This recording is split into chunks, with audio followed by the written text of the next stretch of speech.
একটি পুকুরে অনেক মাছ, ব্যাঙ ও অন্যান্য জলজ প্রাণী বাস করত।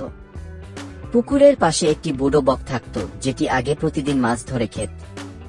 কিন্তু বয়স বাড়ার কারণে সে আর আগের মতো শিকার করতে পারত না। তাই সে এক কৌশল অবলম্বন করল। সে পুকুরের ধারে গিয়ে মন খারাপ করে বসে থাকত। মাছেরা একদিন জিজ্ঞেস করল, তোমার কি হয়েছে বকদা? তুমি আজকাল শিকার কর না কেন? বক বলল, আমি শুনেছি কিছুদিনের মধ্যেই এই পুকুর শুকিয়ে যাবে। তখন তোমরা সবাই মারা পড়বে। কি? এ কথা শুনে মাছেরা খুব ভয় পেয়ে গেল।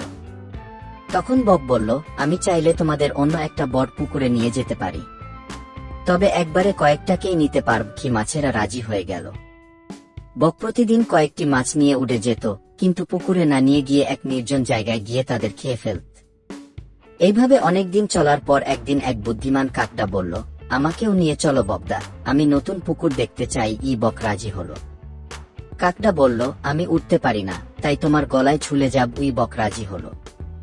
পথে কাকটা লক্ষ্য করল নিচে অনেক মাছের কঙ্কাল পড়ে আছে। সে সঙ্গে সঙ্গে বুঝতে পারল বকের ফাঁকি। সে সঙ্গে সঙ্গে তার পিঞ্জর দিয়ে বকের গলা চেপে ধরল এবং তাকে মেরে ফেলল। নীতিশিক্ষা: অপরের অন্ধ বিশ্বাসে নিজের সর্বনাশ ডেকে আনা উচিত নয়। প্রতারণা চিরকাল টেকে